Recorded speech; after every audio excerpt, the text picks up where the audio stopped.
qui nous caresse, pique aussi d'allégresse. Ces arbres ardents qui chantent, ces beaux sons triomphantes, c'est le souffle de la renaissance du Cameroun.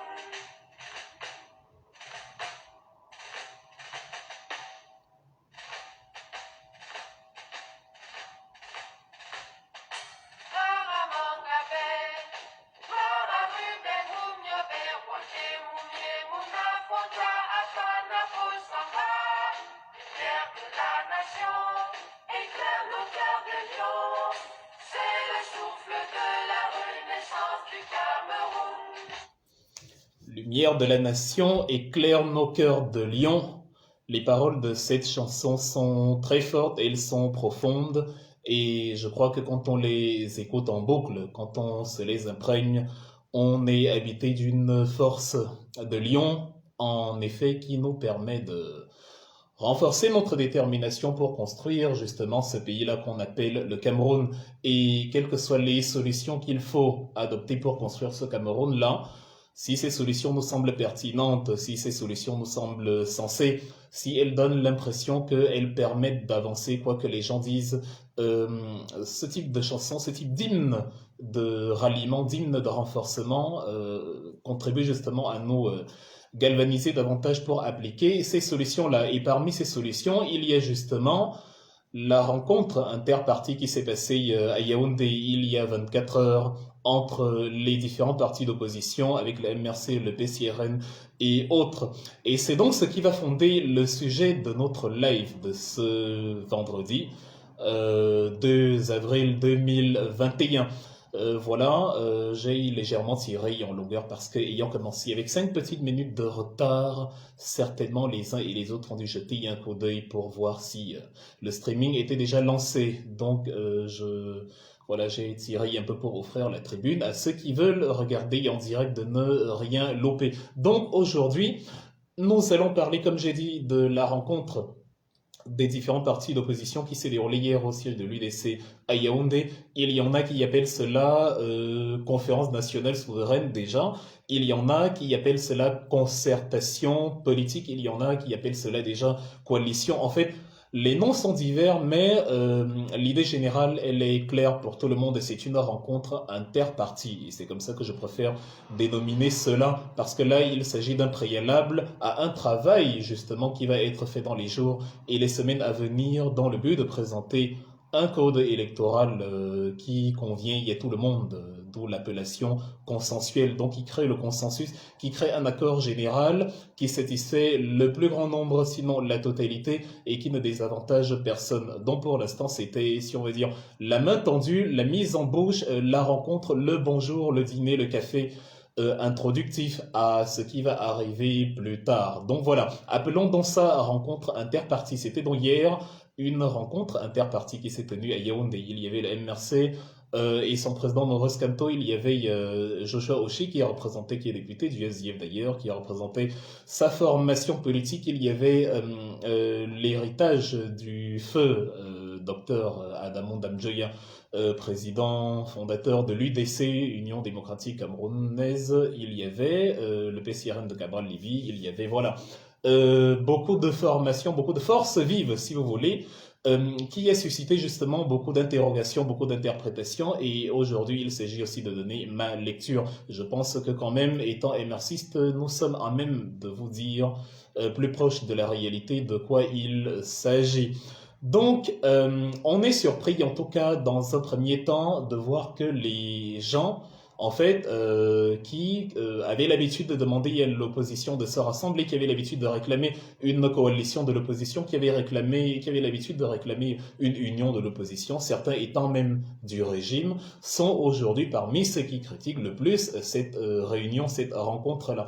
On va y revenir tout à l'heure. Ce que j'ai envie de dire, en tout cas, c'est que la rencontre d'hier est consécutive à l'appel du 1er mars 2021, initié par Maurice Kamto, et je crois que tout le monde a pu le constater. Il s'agissait justement de cela il y a un mois exactement. Maurice Kamto disait « J'appelle justement tous les Camerounais, en tout cas désireux est conscient déjà que le jeu électoral est totalement faussé et avantage uniquement le parti au pouvoir et désire d'avoir des règles qui satisfassent tout le monde, j'appelle tous ces Camerounais-là, qu'ils soient du MRC, qu'ils soient des autres partis de l'opposition, qu'ils soient de la société civile, qu'ils soient des cercles religieux, qu'ils soient des Camerounais lambda, des Camerounais de tous bords de la diaspora et consorts, je les appelle à réfléchir avec nous tous ensemble à l'élaboration de nouveaux textes qui ne font pas la pluie et le beau temps d'un régime dictatorial qui veut continuer à perpétuer la dictature. Donc, un mois plus tard, contre toute attente, finalement,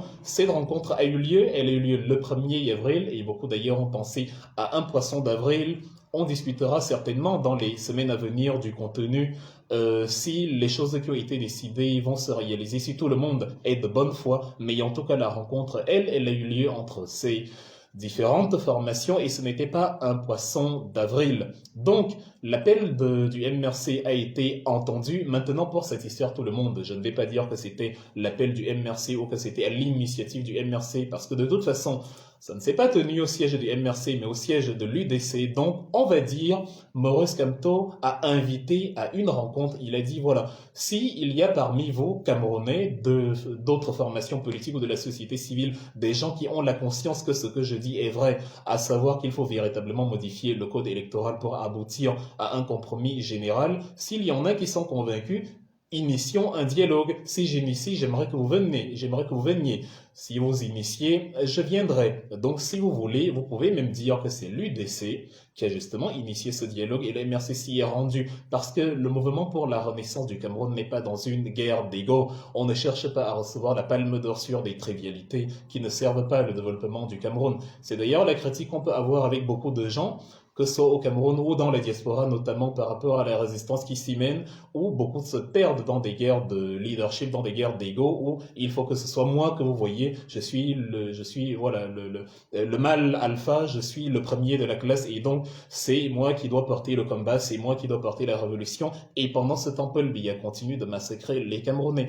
Le MRC ne fonctionne pas sur ce paradigme, la finalité du MRC est que tous les Camerounais accèdent justement au bien-être à travers notamment l'élection des gens dont ils ont vraiment voulu, qu'ils ont vraiment voulu porter à la magistrature suprême. Et voilà, maintenant, quelle que soit la personne par qui l'initiative est venue, on s'en fout. L'essentiel est que cela soit fait. Donc, on va satisfaire tout le monde en disant les différents partis politiques se sont concertés, le MRC y compris, le PCRN y compris, l'UDC y compris, les IF y compris, se sont concertés et ont organisé une rencontre dont il a résulté une signature commune pour dire voilà, c'est le début d'un travail en commun que nous allons faire. La rencontre a eu lieu, on va voir pour la suite.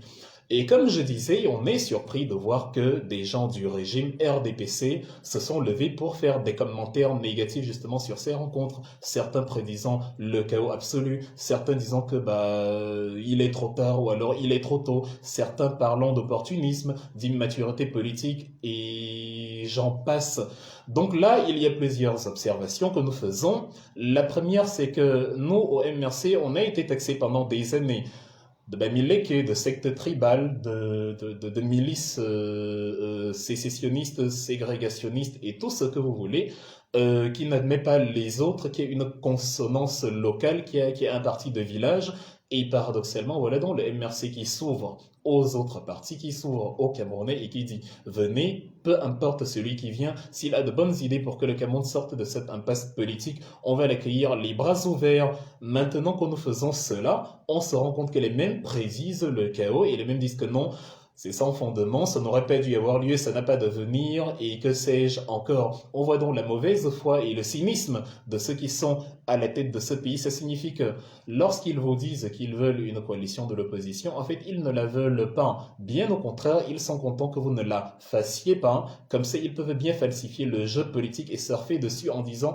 Si vous n'avez pas gagné, ce n'est pas parce que nous avons falsifié le jeu politique, c'est parce que vous ne vous êtes pas réunis. Mais les mêmes, quand vous vous réunissez, viennent vous dire « Oh non, il ne faut pas vous réunir parce que... » Des gens qui sont incapables de matérialiser un programme politique, qui ont sinistré le Cameroun laissé par Ahidjo dans un bilan économique absolument enviable, absolument génial même, des gens qui ont été capables de réaliser les dernières infrastructures pour la CAN, des gens qui prennent 7 ans pour une petite autoroute de 11 km entre Yaoundé et Nsimalène et qui a déjà claqué 100 milliards, des gens qui ont perdu le sens de la dignité humaine et du droit et qui martyrisent leur population dans les geôles des prisons camerounaises qui ressemblent déjà au centre de concentration de Hitler. Ce sont ces gens-là qui viennent vous enseigner ce qu'est la coalition.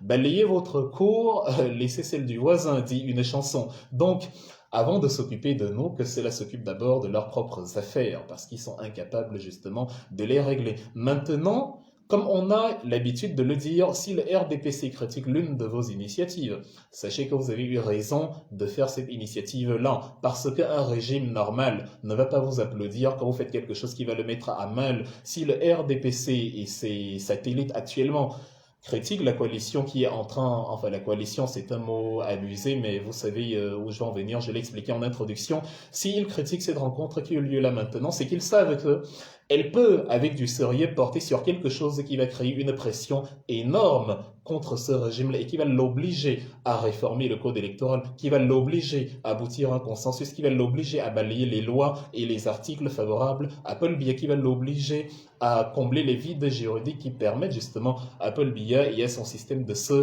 pérenniser. Et c'est donc pour ça qu'ils vont mettre tout en œuvre pour empêcher ça. Donc si le RDPC commence à critiquer une initiative que vous avez mise sur pied, sachez que c'est une bonne initiative. C'est d'ailleurs un excellent baromètre, un excellent thermomètre pour mesurer le sérieux d'un combattant politique ou d'une formation politique. Dans un régime dictatorial, les meilleurs combattants sont ceux que la dictature écrase le plus. Si vous voyez dans une dictature quelqu'un qui se la coule d'os, qui n'a pas de problème, qui n'a pas à craindre pour sa liberté, qui n'a pas été en prison, qui n'a pas été en exil ou qui n'est pas perturbé, et à chaque fois qu'il organise une réunion, une entrevue politique, sachez que celui-là n'est pas un véritable adversaire à cette dictature-là. La dictature combat ceux qui peuvent la mettre à mal, et c'est justement à travers cela que vous pouvez voir, à travers ce thermomètre politique-là, qui sont vraiment les gens sérieux dans cette bataille.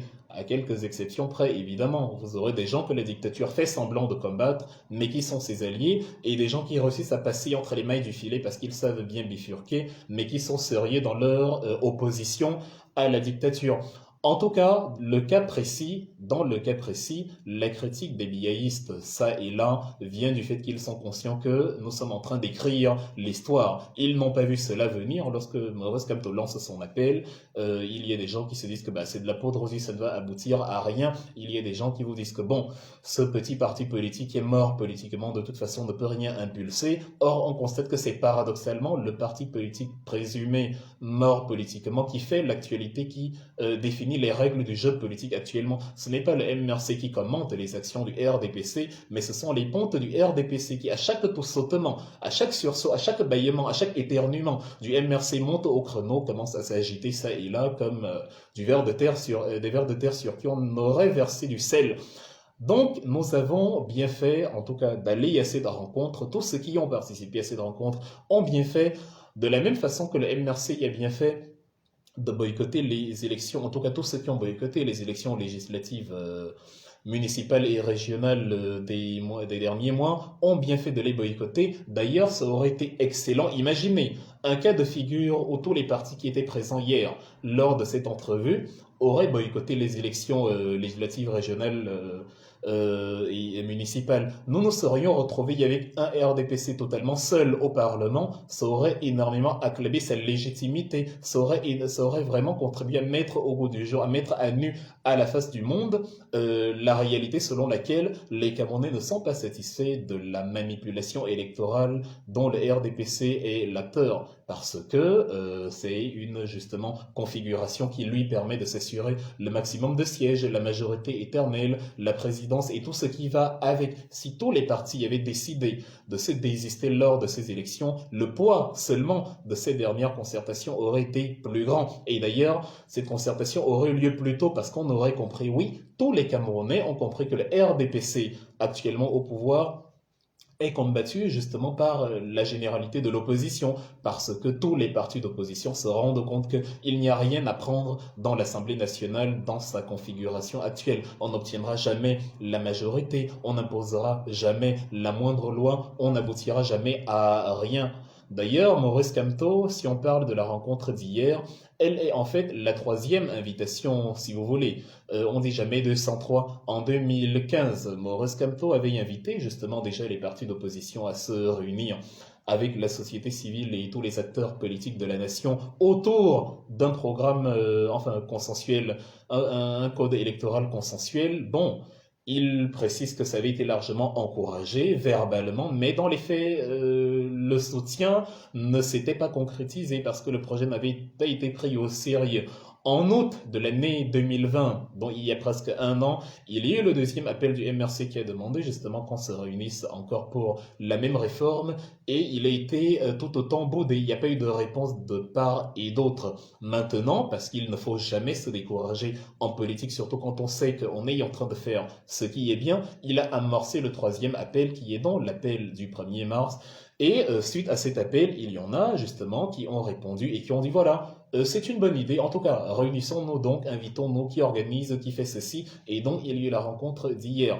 Donc, c'est la troisième du genre que le MRC a organisée. Ça fait que si, dès l'origine, les autres partis, c'est d'ailleurs pour ça que nous ne partions pas aux élections, nous n'avions pas dit non à la politique, nous n'avions pas dit non, les parlements et les conseils régionaux ou municipaux ne servent à rien. Nous avons dit, toutes ces institutions ne sont utiles que lorsque les règles du jeu sont équitables, lorsqu'on se compare là-bas, non pas pour faire de la figuration, mais pour être réellement un acteur qui impulse le changement dans le pays. Porter le titre d'honorable, avoir le drapeau qui parcourt le thorax et n'avoir aucun impact réel dans l'avenir, le devenir des populations, ça équivaut à ne pas être à l'Assemblée du tout. Nous avons donc choisi, plutôt que d'agir en trompe-l'œil, en illusion, nous avons choisi de montrer que de toute façon, nous ne sommes pas à cette Assemblée. Et nous montrons en parallèle qu'il est possible de bousculer le jeu et la vie politique alors qu'on n'est pas à l'Assemblée. C'est un peu drôle de voir des gens continuer de surfer sur cette absurdité alors que la réalité montre que eux-mêmes parlent tout le temps de ce parti-là qui n'est pas allé aux élections, bien plus qu'ils ne parlent du parti et des partis qui sont allés aux élections. Ils parlent plus de ce parti mort politiquement et absent à l'Assemblée que des partis qui sont présents à l'Assemblée. En gros, ils sont eux-mêmes la contradiction à leurs âneries, parce que dans leur attitude, dans leur façon de faire, et je ne parle pas des biaïstes lambda, dont Paul Biya lui-même ne connaît pas l'existence, je parle des pontes à la femme Ndongo qui justement ne rate pas une sortie lorsque Maurice Kamto va aux toilettes, il écrit un texte pour dire voilà, toilette c'est avec 3 T, vous coupez la tête des 2 premiers T, vous laissez le 3e T avec sa tête, et ainsi de suite. Bah, c'est la preuve donc que on peut bousculer non seulement sans être à l'Assemblée, mais on peut même bousculer bien plus que ceux qui y sont. Et c'est pour ça que je déplore un peu, en tout cas je déplore un peu, enfin je trouve un peu triste de mon point de vue, puisque moi j'étais, enfin je ne l'ai pas fait en coulisses, c'était mon avis public où j'avais déjà estimé mon désamour envers cette élection, enfin ces élections législatives régionales, etc. avant même la communication officielle du MRC. Donc je n'ai pas changé de cap, je continue à maintenir que c'était une excellente idée et regardez la position dans laquelle nous nous trouvons actuellement. Si tous les autres partis n'étaient pas allés à ces élections, ça aurait fait l'effet d'une bombe. Déjà de ne pas y aller, le RDPC serait vraiment retrouvé mal, parce que quand vous jouez tout seul, le jeu n'a pas de sens. Quand vous jouez tout seul, votre opposition gagne en crédibilité, parce qu'elle est, à défaut d'être institutionnellement ou idéologiquement unie, elle est en tout cas d'accord dans ce registre-ci. Donc voilà, ça fait qu'à chaque fois que vous aurez un projet politique et que vous constatez que le RDPC, en tout cas si vous êtes dans une dictature et que vous avez un projet politique et que vous constatez que cette dictature n'est pas d'accord avec votre projet politique, sachez que vous êtes dans le droit chemin. Plus le parti au pouvoir sera critique envers votre projet, plus votre projet aura eu raison d'avoir la forme qu'il a eue. Je répète donc, c'est une rencontre organisée par les différents partis politiques sous l'égide de l'appel du MRC du 1er mars, mais qui a pu être organisée par un autre parti qui a invité le MRC à venir avec les autres, justement, établir un premier travail, un pré-travail sur justement le projet là. Et c'est une bonne idée parce que ça permet que une opposition réunie, du moins sur ce sujet-là, va créer la fameuse pression politique, la fameuse masse critique politique dont nous rêvons depuis des années contre le RDPC. Et c'est justement ce qui met le RDPC en mal. Et comme je l'ai dit 1000 fois, malheureusement, on ne peut pas revenir vers le passé, mais en tout cas, les gens comprennent aujourd'hui le sens du boycott des élections. On n'a pas besoin d'aller aux élections pour parler de code électoral, de crise anglophone, de malversation et de mépris des droits humains et tout. Je ne sais pas. Le REDAC, qui rédige les rapports sur le recul des libertés au Cameroun, n'est pas un parti politique, c'est une organisation non gouvernementale, c'est la société civile qui constate que le droit est bafoué au pays. On est Camerounais avant d'être au Parlement, on est Camerounais avant d'être député, sénateur ou tout ce que vous voulez. Donc, on réfléchit d'abord en tant qu'être humain, voici ce qui est vrai et voici ce qui est faux. L'institutionnalisation ne signifie pas que la vie sociale, la vie quotidienne s'arrête. Il y a 180 députés qui représentent les Camerounais, mais ça ne veut pas dire qu'à part ces 180 députés, on ne peut pas réfléchir hors contexte, on ne peut pas réfléchir hors assemblée, non. Sinon c'est dire au chauffeur traditionnel, sinon c'est dire à la cellule familiale de ne pas réfléchir sur la vie, sur l'avenir des enfants, sur l'avenir de la société parce que papa, maman ou l'oncle, la tante, le frère ne sont pas représentés à l'assemblée. C'est totalement absurde. Maintenant, venons-en au fait. Qu'est-ce que signifie donc cette rencontre? Qu'est-ce qu'il y a à l'intérieur et pourquoi ils se sont rencontrés concrètement?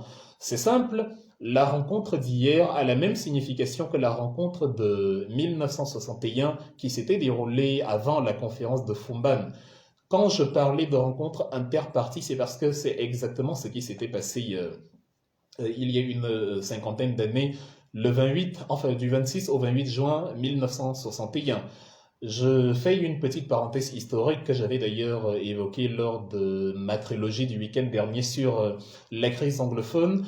Lorsqu'il y a eu le référendum du 11 février 61, les Camerounais donc du Southern Cameroun qui avaient décidé de se rallier à la République du Cameroun de Ahmadou Ahidjo s'étaient donc mis d'accord pour programmer l'avènement de la République fédérale à la fin de l'année.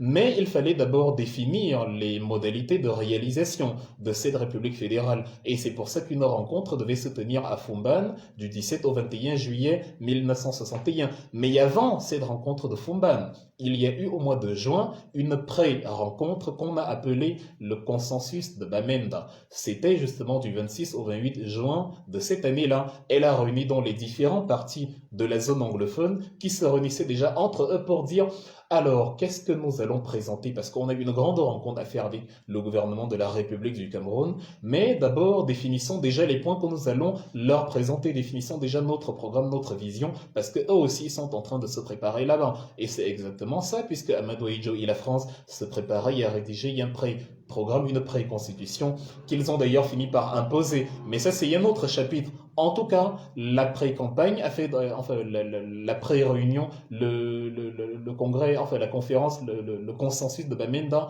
a permis qu'à la conférence de Fumban, les gens étaient plus ou moins préparés. Bon, dans les détails, Ahmadou Ahidjo les a dribblés parce que lui, il avait déjà finalisé tout un travail. Mais en tout cas, l'idée des anglophones qui s'étaient réunis à ce moment-là, c'était que nous avons 2-3 points déjà entre nous sur lesquels nous allons nous mettre d'accord et nous allons aller parler d'une seule voix devant le gouvernement francophone. Donc c'est exactement comme ça qu'il faut voir la concertation qui a eu lieu hier. Nous allons, parce que le RDPC ne s'y mêlera pas, lui il trouve que tout va bien et on ne va jamais le faire plier de la manière douce. Il n'y a que la pression par le nombre, par la bonne foi et par le sérieux de toutes ces grandes figures des différents partis d'opposition qui va mettre le RDPC dos au mur pour qu'il soit obligé de se plier à une réforme des textes électoraux. Donc c'était l'idée, la même idée, vous pouvez appeler ça le consensus de Yaoundé. Si vous voulez, peut-être dans les livres d'histoire, dans 20, 30 ans, on enseignera cela à nos enfants en disant, avant la réunion entre les différents partis d'opposition. Et le RDPC, il y a eu une rencontre inter-opposition qu'on a appelée le consensus de Yaoundé. C'était au siège de l'UDC le 1er avril 2020, il y a 30 ans, quelque chose comme ça. C'est de cette façon que l'histoire s'écrit. Ce que vous vivez aujourd'hui figurera dans l'histoire demain. Ils se rencontrent donc pour dire quels sont les points sur les codes électoraux, sur les textes électoraux sur lesquels nous sommes d'accord, mettons-nous d'accord dessus. Et maintenant, plus tard, nous allons aller devant le régime de Yaoundé et lui présenter ce que nous avons trouvé comme manquement, parce qu'il y en a beaucoup. Ça ne signifie pas qu'il y a maintenant une formation homogène. Ce n'est pas le grand MRC dont ont parlé certains noms. Le PCRN ne va pas devenir MRCiste, le MRC ne va pas intégrer le parti de Joshua Oshie et ainsi de suite. Rassurez-vous, ceux qui ont peur que leur formation politique s'allie à d'autres formations politiques et se noie à l'intérieur, le SDF restera SDF après la rencontre d'hier, le PCRN restera PCRN après la rencontre. En fait, tout le monde restera ce qu'il est. On n'a pas décidé de fusionner nos programmes politiques, nos idéologies et de ne former qu'un grand parti général, non. On est sur une question précise. C'est un peu comme un référendum. Le référendum ne signifie pas que toutes les populations intègrent le même parti. Le référendum signifie on pose une question. Êtes-vous d'accord de manger le miondo à midi? Est-ce que c'est une question précise? Est-ce que vous plébiscitez le miondo ou est-ce que vous rejetez le miondo? Lorsqu'on a fini la question du miondo, on passe à autre chose et chacun continue de vaquer à ses occupations. C'est exactement cela. Parce que même dans le consensus de Bamenda dont je vous ai parlé il y a quelques secondes, il n'y avait pas accord entre tout le monde.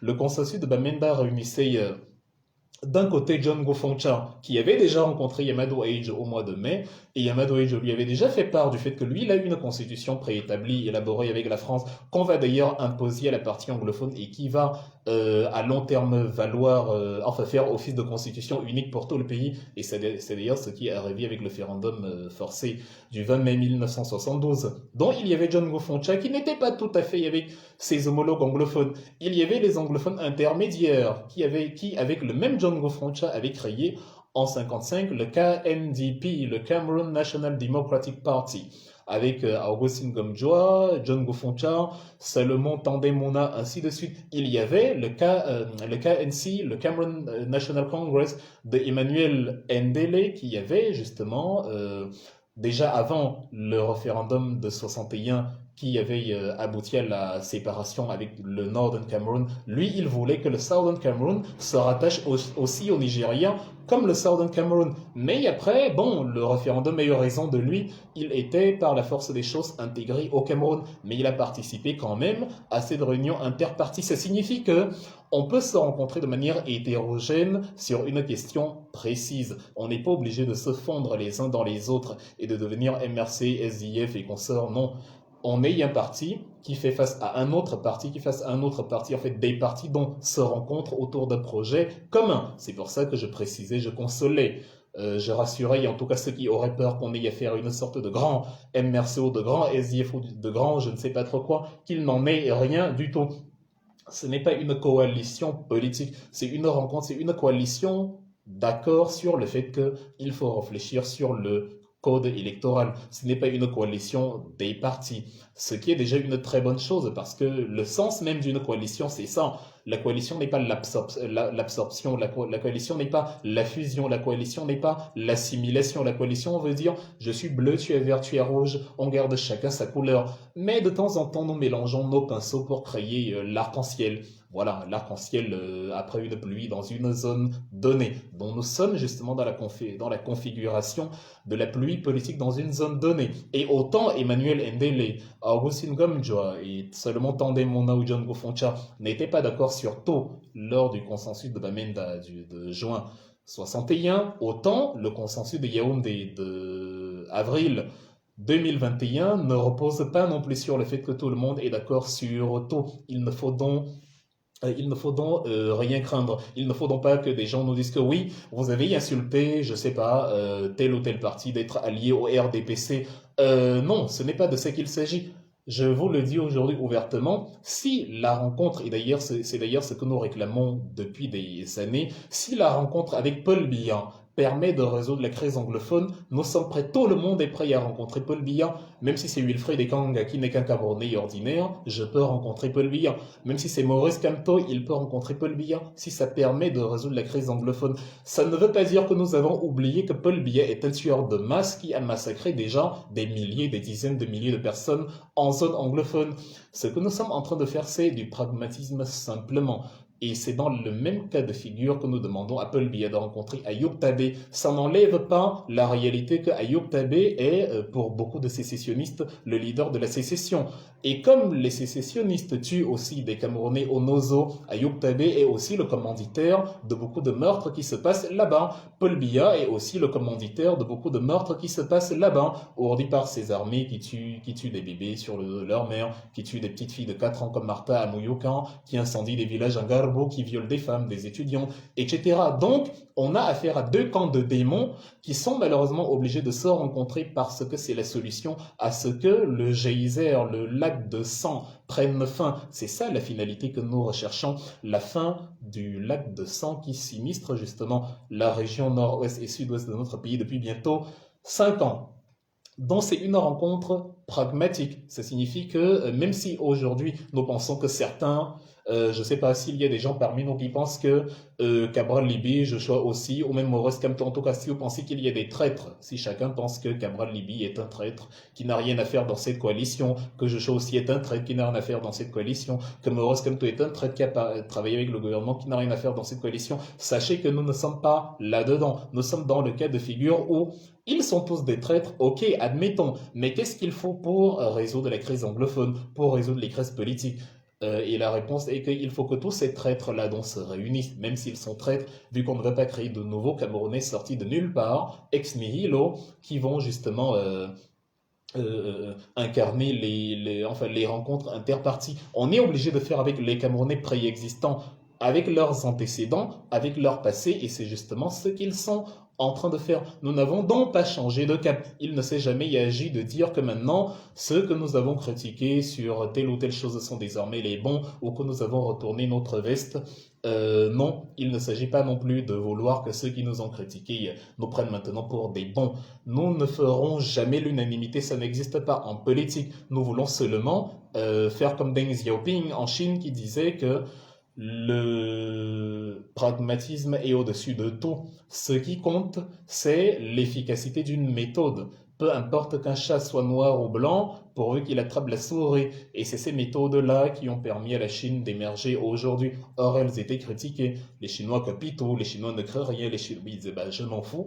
Je vais copier jusqu'à ce que je sache faire moi-même, puisque c'est le chemin vers l'émergence. Je n'ai pas honte de dire que les autres font mieux, donc je vais donc copier ce qu'ils font mieux, vu que les mêmes ont copié la boussole, la poudre à canon, les inventions qui venaient de Chine, les pyramides, l'écriture, les inventions qui venaient d'Égypte et tout. Donc on va aussi se copier mutuellement, parce que c'est ça qui permet d'aboutir à la solution.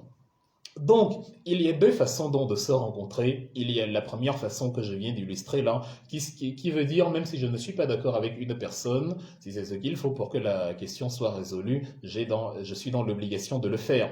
La raison pour laquelle le grand dialogue national n'a rien donné, c'est parce que le RDPC est convaincu que Ayoub Tabé est un méchant, que Maurice Kamto est un méchant, et que lui, il est un parti de gentils et de chérubins angéliques. Ils ont décidé de ne pas appeler ces gens-là, convaincus que ceux qui demandent la question sur la réforme de l'État sont des méchants. On n'a pas voulu que la question soit mise sur la table, et c'est donc ce qui arrive quand on refuse d'être pragmatique, quand on est dans l'idéologie plutôt que dans le fait. Le fait nous dit qu'il fallait non seulement poser les questions qu'on ne voulait pas, mais il fallait aussi inviter les gens qu'on ne voulait pas. C'est ça qui allait permettre d'avancer. Or, ils ont préféré tourner en rond, et vous voyez qu'ils continuent de tourner en rond. Et nous sommes donc dans justement l'impasse que nous essayons d'évacuer depuis 2016. Des gens qui se proclament comme des illustres politiciens, de grands docteurs, sont incapables d'avoir une lecture aussi élémentaire. Comment fonctionnent les paradigmes politiques? Aussi bien en politique interne qu'en relations internationales, il y a les convictions des deux camps. Ne vous enfermez pas dans un mur où vous prenez votre adversaire pour un diable. sachez que lui aussi, il vous prend pour un diable. Si lui, malgré le fait qu'il vous prend pour un diable, accepte de vous rencontrer et que vous vous refusez de le rencontrer, ben que c'est finalement vous le problème. Parce que Ayoub Tabé n'a pas un problème à rencontrer Paul Biya. Ayoub Tabé, Maurice Kamto, enfin tout le monde veut rencontrer le RDPC, le régime. Mais le régime pense qu'on veut le rencontrer parce qu'il est trop beau, parce qu'il est trop grand, parce qu'on aime beaucoup la moustache de Biya ou je ne sais pas. On est dans le pragmatisme politique, la seule solution qui aboutit à la résolution de nos problèmes. Il y en a qui viennent faire le nyanga politique en pensant que nous sommes dans une opération séduction, qu'on est dans un bar, je ne sais pas, dans un bar avec des danseuses au poteau. Ben non. Il ne s'agit pas de ça. Il s'agit de chercher la meilleure voie pour sortir de la crise. Et la meilleure voie, c'est ce que l'opposition est en train de faire actuellement dans la réunion interpartie. Et l'étape suivante sera que le RDPC s'y joigne avec toutes ses pontes, y compris Paul Biya. Sinon, avec du nyanga politique comme ils font depuis le début, on va continuer de tourner en rond. Et plus le temps va passer, ben plus vous allez comprendre de plus belle qui sont les véritables architectes du problème, du marasme camerounais qui ne prend pas fin jusqu'à présent. La première forme de rencontre, c'est celle-là. Je reste moi-même, mais je te rencontre parce que sur un domaine précis, la situation nécessite que nous nous rencontrons. Maintenant, le deuxième type de rencontre que nous nous fustigeons et qui peut vous permettre d'avoir l'esprit tranquille, c'est celui qui consiste justement à prétendre qu'on est de l'opposition, mais ensuite à fricoter avec le régime de manière à critiquer d'autres partis d'opposition, plus que le régime ne critique cette opposition-là elle-même. Nous disons à ceux qui font cela de prendre officiellement l'étiquette de parti au pouvoir et d'assumer, parce que de toute façon, nous n'allons rien leur faire. Ce n'est pas comme si on avait menacé quelqu'un ou bien non. On demande seulement aux gens d'être sérieux. Tu peux critiquer le MRC si tu veux, tu peux critiquer tel parti d'opposition si tu veux, mais tu dois assumer ta position. Ne dis pas, je suis un membre de l'opposition contre le régime Biya, mais les 25 heures sur 24, tu es plus focalisé sur la critique d'autres partis d'opposition et on ne te voit jamais sur la critique envers Paul Biya. Là, nous appelons cela la collaboration. Et la collaboration a fait de mal à beaucoup de personnes. La collaboration de André Marembida, de Maïb Matib, d'Amadou Ahidjo et de tous ces gens-là avec la France a causé des milliers de morts, des millions de morts au Cameroun, le napalm, les assassinats, les massacres de mai 55 et consorts. La collaboration de Mobutu, Joseph Kasavubu et autres en RDC a causé l'assassinat de Lumumba et de beaucoup de leurs compatriotes en RDC. La collaboration de Moussa Traoré au Mali a causé la mort de Modibo Keïta et de beaucoup de Maliens. La collaboration de Compaoré avec la France au Burkina Faso a causé la mort de Thomas Sankara, de Norbert Zongo, de beaucoup de Burkinabés qui avaient soif de changement. La collaboration de Macky Sall et de Ouattara avec la France a causé énormément de sinistres en Côte d'Ivoire, au Sénégal avec le franc CFA, l'Afrique prise en otage et se privant de la moitié de ses richesses par la France. Donc la collaboration doit toujours être condamnée, où qu'elle soit. Les collabos nazis ont été obligés de fuir. Vous allez les retrouver en Afrique du Sud, aux États-Unis sous des identités cachées. Les collabos de la France du régime de Vichy, qui obéissait au maréchal Pétain contre le général de Gaulle, ont été relégués au banc de l'histoire parce que le général de Gaulle, ayant vaincu la guerre avec notre aide, soit dit en passant, porte aujourd'hui la casquette de héros. Nous ne voulons donc pas au Cameroun des gens qui collaborent et qui refusent d'assumer que oui, on est la prolongation de la casquette du régime. Nous voulons que si quelqu'un prétend être d'un parti d'opposition, il peut donner ses observations contre un parti d'opposition pour justement faire chuter ce régime, puisque c'est plus ou moins l'intérêt que nous avons en commun. Il ne doit pas se focaliser sur la chute d'un autre parti d'opposition qui n'est même pas au pouvoir. Il faut faire chuter celui qui est là. Tu peux pas avoir deux piliers, l'un est à terre, l'autre est debout, et tu passes le temps à écraser le pilier qui est par terre alors que le pilier qui est debout t'empêche d'avancer et te bloque encore la vue. Donc nous sommes d'accord avec tous les opposants qui disent que oui, nous sommes des opposants et qui font marche parallèle avec nous, à défaut d'être avec nous, qui font en tout cas une marche parallèle, quelle que soit la façon dont ils l'amènent, mais c'est une marche parallèle vers la chute du RDPC. C'est de ça qu'il s'agit dans une opposition. Je ne m'oppose pas à l'opposition. Deux forces contraires s'annulent. Si une opposition s'oppose à une opposition, elle devient le régime. L'opposition doit s'opposer au régime pour être opposition. Les deux pôles d'un aimant se reposent quand ils sont négatifs. Si deux pôles se repoussent, c'est qu'ils ont la même, enfin parce qu'ils sont positifs, pardon, c'est que si deux pôles se repoussent, c'est que bon, ils sont, enfin ils s'attaquent les uns les autres, opposition à l'opposition, ça crée l'addition de deux signes identiques et finalement ça ne donne rien. Il faut s'opposer au signe contraire, le pouvoir, et c'est ça qui crée la confrontation. C'est comme ça que deux pôles de l'aimant peuvent se rencontrer. Donc c'est de cela qu'il s'agit. Alors, qu'est-ce que la coalition? Qu'entend-on même par coalition? Qu'est-ce que nous recherchons dans les faits maintenant que j'ai présenté un peu l'esprit qui anime cette rencontre? J'ai bien dit qu'elle obéit à la rencontre qu'il y a eu au Cameroun en 1961 entre les partis anglophones. Bon, j'ai aussi dit que ce n'est pas une coalition en tant que telle, c'est-à-dire ce n'est pas genre nous sommes en train de créer un gouvernement d'union nationale ou nous sommes en train de créer une opposition d'union nationale contre le RDPC avec un président commun à tous, un vice-président commun à tous. Non, il s'agit d'une coalition sur un thème précis. Mais maintenant, comment est-ce que c'est réalisable? C'est réalisable justement parce que même dans les coalitions normales, les coalitions de gouvernement, on peut diriger, on peut gouverner ensemble. Et d'ailleurs, ça ne nous dérangerait même pas. L'idée principale du MRC à long terme, en tout cas, l'idée que nous appuyons ces derniers temps, c'est de poser avec fracas sur la table la question de la République fédérale. Nous avons besoin d'une véritable décentralisation qui va au-delà de la surface, de la superficialité du trompe-l'œil que nous avons sous nos yeux actuellement. Dans le fédéralisme est une grosse option. De mon point de vue, par exemple, c'est l'issue fondamentale qui permettra de réduire les inégalités, de réduire le jacobinisme auquel nous faisons affaire actuellement. Il n'est pas parfait, mais en tout cas, il le permettra. Et dans le fédéralisme, justement, vous avez très souvent des coalitions gouvernementales parce que les élections se passent dans des régions. Elles sont conseillées par région et quand un parti remporte dans telle ou telle région, voilà, s'il a remporté la majorité absolue dans le gouvernement de cette région, il peut gouverner seul. Mais comme la majorité absolue est rare, en général, il va gouverner avec d'autres partis dans le cadre d'une coalition. Après, lors des élections générales, si vous voulez, on peut aussi aboutir à une coalition, c'est-à-dire un véritable gouvernement de partis, certes opposés les uns les autres. C'est-à-dire, ce n'est pas comme le RDPC, comment ça s'appelle, le FSNC de Issa Chiroma Bakary ou l'UNDP de Bello Boba. Non, ce ne sont pas des partis satellites, c'est des partis véritablement opposés, mais qui gouvernent ensemble parce qu'ils n'avaient pas le choix. À défaut, il fallait organiser de nouvelles élections. Pour obtenir la majorité absolue, il fallait établir les critères de convergence et gouverner ensemble parce que c'est ce qu'il faut, on n'a pas le choix. Et donc, vous avez en Allemagne le CDU, qui est le parti au pouvoir, qui va gouverner avec le SPD, qui est un parti qui lui est totalement opposé.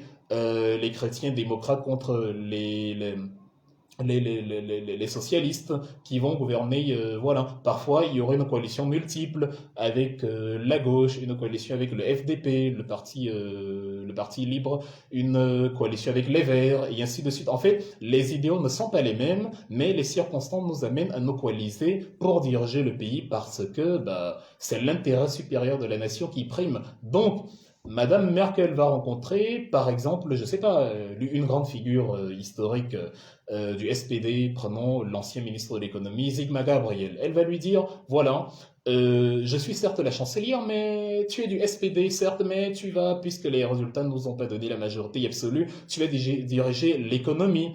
Et voilà, Sigmar Gabriel ne va pas mettre à mal l'économie allemande parce que il a envie de faire mal à Angela Merkel. Non, c'est l'Allemagne d'abord, avant les partis.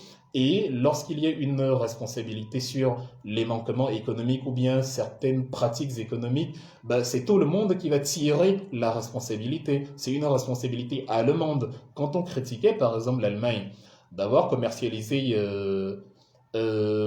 en 2015 plus d'armes que sur toute l'année 2014 à travers le monde, c'est parce que Angela Merkel avait dit je vais réduire les exportations d'armes de l'Allemagne. Je ne veux pas que l'Allemagne contribue aux guerres partout à travers le monde. Mais après, on avait constaté que seulement entre le mois de juin et juillet, enfin de janvier et juin 2015, l'Allemagne avait exporté plus d'armes que sur toute l'année 2014. C'est le SPD de Sigma Gabriel qui avait beau être au ministère de l'économie, mais ça n'y change rien. C'est et le ministre de l'économie et la chancelière qui va porter la responsabilité parce qu'il s'agit de l'Allemagne. Donc, une coalition peut gouverner, une coalition peut porter une responsabilité. Voilà. Et si une coalition peut gouverner, il est donc encore plus facile pour des partis à qui on ne demande même pas de gouverner de se rencontrer déjà sur un thème particulier comme la réforme du code électoral qui devra aboutir à un consensus. Et c'est exactement ce à quoi nous avons affaire actuellement. La fédération en Allemagne, la coalition gouvernante n'empêche pas l'Allemagne, comme vous pouvez le voir, d'être première puissance économique européenne. En Allemagne, il y a 12 000 kilomètres d'autoroutes. Vous prenez le diamètre de la Terre d'un point à l'autre, c'est 12 000 kilomètres. Donc, si vous étirez le réseau autoroutier allemand comme une corde, vous remplissez le diamètre de la Terre. Or, l'Allemagne a une superficie bien plus faible, près de 100 000 km² de moins que le Cameroun, puisqu'elle a 357 000 km². Vous connaissez la superficie du Cameroun, 475 442. Ce qui fait que on peut donc être une république avec des coalitions, mais quand on est sérieux et que ce qui nous importe, c'est le développement du Cameroun, le développement du pays, on peut aboutir à de grands résultats. Nous qui ne voulons pas les coalitions, nous qui voulons régner tout seuls, nous qui ne voulons pas le fédéralisme, nous qui ne voulons pas déléguer les pouvoirs, nous sommes incapables de finir 7 km d'autoroute entre Yaoundé et Insimalène en 11 ans. Et après y avoir claqué 11 milliards de dollars. Nous sommes incapables de finir les 30% d'une autre autoroute de grande envergure qui relie les deux capitales de nos pays. Or, on dit que voilà, on est l'État unitaire, c'est bien, Paul Biya centralise, le Cameroun est un et indivisible. Il faut donc jeter l'idéologie à la poubelle et privilégier la pratique et privilégier le pragmatisme. C'est ce que font les Allemands. Les Allemands ont atteint 3 400 milliards d'euros de PIB. Ils ont un indice de développement humain parmi les plus élevés au monde qui inclut l'accès à l'eau, l'accès à l'éducation, l'accès aux soins, l'accès à l'électricité. Ils ont fabriqué à Mainz, près de Francfort, le vaccin avec BioNTech Moderna, le vaccin pour enfin contre le Covid-19. Le Cameroun n'a pas fabriqué de vaccin contre le Covid. Or, le Cameroun avait tout le temps de fabriquer un vaccin, vu que le Covid n'est pas aussi méchant en terre camerounaise ou en terre africaine comme il l'est dans les pays européens. On aurait donc on a laissé l'Europe nous dominer, malgré qu'ils avaient déjà à combattre la maladie. Nous, on n'avait pas à combattre la maladie dans les mêmes proportions, on avait donc tout le temps de réfléchir à un remède et tout, mais on ne l'a pas fait. Faire dans des coalitions, faire dans des gouvernements d'union et tout ce que vous voulez, n'empêche pas les États d'être grands, dont l'esprit de la coalition que le Cameroun est en train de mener, que les différents partis sont en train de mener, c'est de dire, nous avons besoin de réunir les différentes forces politiques de la nation, même si elles ne sont pas d'accord sur un point précis. Nous avons besoin de les réunir parce que justement, c'est à travers cette union que nous allons aboutir à un échange, un échange multiple pour établir la meilleure solution qui peut nous permettre d'avoir les meilleurs articles, les meilleurs les meilleurs arrêtés, les meilleurs alinéas qui vont faire que lorsqu'on se retrouve à une élection, personne ne se sente lésé. Cela implique aussi que parce que pour qu'une élection se tienne bien, cela implique que le jeu soit respecté. La coalition en Allemagne fonctionne parce que l'intérêt supérieur de la nation est là. L'Allemagne, c'est un exemple. Vous prenez tous les États fédérés du monde, ça fonctionne parce que l'intérêt supérieur de la nation prévaut. Même au Nigeria voisin, malgré tous ces problèmes, malgré Boko Haram, malgré les tribus et les difficultés tribales qu'il y a aussi là-bas, c'est une république fédérale qui s'en sort et qui est première puissance économique africaine parce que les gens se souviennent de temps en temps que le Nigeria d'abord. Et quand vous prenez surtout dans les pays européens, les pays occidentaux qui eux n'ont pas de guerre interne, vous vous rendez compte que les coalitions fonctionnent aussi sans qu'on ait besoin de se massacrer mutuellement. En Allemagne, au Canada, en Suisse, on ne dit pas que tiens, voici les militants politiques du canton de telle région qui veulent organiser une réunion politique. Ah non, on va envoyer la police interdire. Voilà les gens du SPD, du FDP, de la gauche, des Verts, qui se réunissent. Ah non, on va envoyer le sous-préfet interdire parce que ce n'est pas une réunion à la gloire du chancelier ou à la gloire du président fédéral. Non, on va interdire cela. Or, c'est exactement ce que nous vivons au Cameroun. À croire que nous sommes hors sujet sur absolument tous les plans. Et quand je dis nous, je parle de ceux qui sont à la tête de ce pays, je parle de ceux qui gouvernent, de ceux qui dirigent, qui sont incapables de voir les petites choses qu'il faut pour faire avancer un pays. Quand vous êtes en politique, vous devez vous mettre d'accord sur les points de désaccord. Ça veut dire que vous devez être conscient que vous ne voyez pas les choses de la même manière. Vous vous réunissez sur les points où vous ne voyez pas les choses de la même façon, mais vous ne tuez pas, vous n'assassinez pas, vous ne massacrez pas ceux qui estiment que sur tel angle vous vous trompez totalement. Vous n'avez pas le pouvoir. Imaginez que le MRC était au pouvoir actuellement. Est-ce que vous, les billéistes, vous seriez content qu'on envoie la police? Vous assassinez, vous tabassez seulement parce que vous ne pensez pas comme nous. Donc pourquoi faire cela? On a deux partis. L'un est d'accord, l'un pense que le ciel est bleu, l'autre pense que le ciel est rouge. Chacun a son avis, c'est du 50-50. Pourquoi l'un doit user de la force qu'il a à sa disposition pour empêcher l'autre de penser comme il veut? Chacun a un avis. Je n'ai pas à instrumentaliser la police, à instrumentaliser l'administration pour t'imposer de penser comme moi. C'est de la barbarie. L'idéologie, la confrontation doit se baser sur les idées. Et c'est ce que font les partis ailleurs. Là où il n'y a pas de guerre, en Europe ou dans les pays africains qui connaissent plus ou moins la paix, on se réunit, par exemple sur la question Covid. En France, ils vont penser que bon, la République en marche d'Emmanuel Macron s'est totalement trompée sur le Covid. Moi, je suis Marine Le Pen du Rassemblement national. J'aurais par exemple demandé qu'on ferme les frontières. C'est l'avis de Marine Le Pen. Et peut-être elle va dire demain, descendons dans la rue pour marcher contre la fermeture des frontières. C'est-à-dire vous n'allez pas trouver de cas où, parce que les gens ont marché, ils n'ont rien cassé, même quand la marche est interdite dans les pays développés. Même quand la marche est interdite et que les gens marchent, on ne les arrête pas, les emprisonne, les bastonne. C'est-à-dire on vous arrête parce que vous avez marché. Vous n'avez rien cassé, mais on vous arrête d'abord. Et on commence à vous bastonner avant même d'avoir écouté votre procès, votre défense. Et on renvoie votre procès 50 fois, vous vous retrouvez 3 ans, 4 ans en détention, on ne sait même plus pourquoi vous emprisonnez, mais vous êtes là quand même, et on vous traite comme des moins que rien, ça n'existe pas. Les gens, les illuminés qui vont comparer, oui, on a tabassé les gilets jaunes, mais les gilets jaunes sont montés jusqu'à l'Arc de Triomphe. Certains, il y avait parmi eux les Black Blocs qui ont bagarré avec les policiers, qui ont tabassé les policiers. Non, au Cameroun, on enferme les femmes de ménage, on enferme les mineurs, on enferme les enfants, on interdit même de soutenir un parti.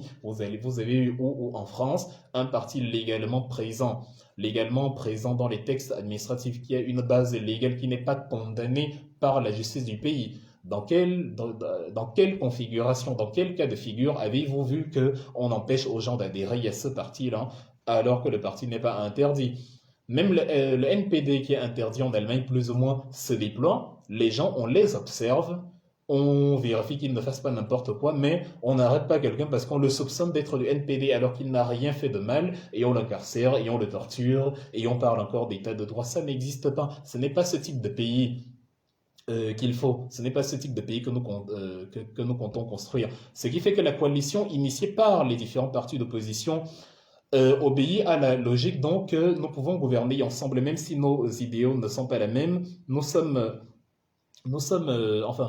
certes en désaccord sur 2 ou 3 points, mais nous constatons que la situation nous oblige à créer une concertation, à créer un front commun. Donc alors, j'ai envie de dire que l'avenir en fait va nous dire, parce que là la question c'est est-ce que nous sommes sûrs que ceux qui s'allient avec nous dans la coalition pensent vraiment la même chose que nous? Est-ce qu'ils ne vont pas nous trahir plus tard ou demain? Bon, l'avenir nous le dira. J'ai dit tout à l'heure en entame que c'est à travers les sévices et les embûches que vous supportez et les coups que vous recevez d'un régime que vous comprenez si vous êtes dans le vrai ou pas. L'avenir va nous dire si ceux qui sont dans la coalition étaient de bonne foi ou non. L'avenir va nous dire si c'était des traîtres. Moi, je peux déjà vous assurer, chacun parle pour son parti, mais je peux déjà vous assurer que le MRC ne trahira pas cette coalition. Nous sommes constants depuis le départ. Même quand Maurice Kamto vous a dit que nous allons aux élections, souvenez-vous que tout le MRC ne vous disait pas nous allons aux élections. Moi, je vous disais on n'y va pas. Beaucoup de gens vous disaient on n'y va pas. Maurice Kamto a mis à nu la réaction du Cameroun face aux partis qui veulent aller aux élections. Au mois d'août, le 31 août, on a tabassé les émercistes qui voulaient aller battre campagne à Yebolova. Sam Severa Ango, le docteur Apollinaire Oko se sont fait insulter, se sont fait verser de l'eau par des gens qui leur disent rentrez chez vous. Donc genre c'est pas votre pays ici, rentrez chez vous. Les policiers étaient là, ils ont soutenu. Maurice Kamto vous a donc fait comprendre, mais vous avez vu, n'est-ce pas? C'est-à-dire, il vous a, comme on dit au quartier, vous avez vu, non? Vous avez vu comment ils réagissent quand on veut aller aux élections. Quand on veut battre campagne, vous avez vu ce qu'ils font. Ils tabassent et la police participe. Ils font du mal et la police qui dit que force reviendra à la loi, qui dit que il faut faire le jeu démocratique, il faut respecter les institutions. La police regarde et la police encadre comment des Camerounais massacrent d'autres Camerounais. Et c'est comme ça que la même police, comme vous pensez que voilà, on dit que je sais pas, Biya est le seul méchant Nozo qui tue les gens. Non, c'est aussi comme ça que y a des gens dans les rangs de l'armée qui massacrent des anglophones au Nozo et l'armée regarde et la police regarde et les autorités regardent parce que comme ce ne sont pas des pro-Biya, on peut les tuer, on peut les assassiner. Après donc ce qui s'est passé au Nozo, Maurice Kamto vous a envoyé le message, vous avez donc vu. Et maintenant, je vous dis, donc, nous n'allons pas aux élections. Et normalement, dans un pays normal, les gens n'auraient même plus demandé pourquoi le MRC ne part pas aux élections. Mais comme le biaïsme a su vampiriser les Camerounais depuis des décennies, les gens ont beau voir l'évidence sous leurs yeux, ils continuent quand même dans des agitations puériles pour distraire l'attention. Les raisons pour lesquelles on allait pas aux élections étaient claires pour tout le monde. Donc, c'est dans ce cadre-là que nous n'y sommes pas allés. Maintenant, et comme j'ai dit, nous ne changeons pas de cap, nous sommes constants. On ne va pas aux élections s'il n'y a pas de cadre, de code électoral consensuel. Certainement, le RDPC, lui, il a en tête de forcer les échéances à venir parce que pour lui, tout va bien. Le code électoral se porte, mais super bien, il n'y a rien à changer. Donc, il va essayer de nous pousser Yabo comme ça et de dire, si on part aux élections, de dire, ah tiens, vous êtes partis, pourtant c'est le même code électoral. Et si on n'y va pas, ils vont dire, oui, mais il ne faut pas boycotter les élections, ça se passe à l'Assemblée, vous êtes morts politiquement et tout. En fait, ils critiquent tout et son contraire. Vous ne partez pas, ils vont critiquer. Vous partez, ils vont critiquer. Il faut donc éviter ce double jeu en créant une force politique de pression. C'est le sens ultime de la rencontre du 1er avril. Il faut créer la pression. Ce n'est pas une faveur qu'on accorde au RDPC. Il faut sortir de là. C'est un carcan illusoire.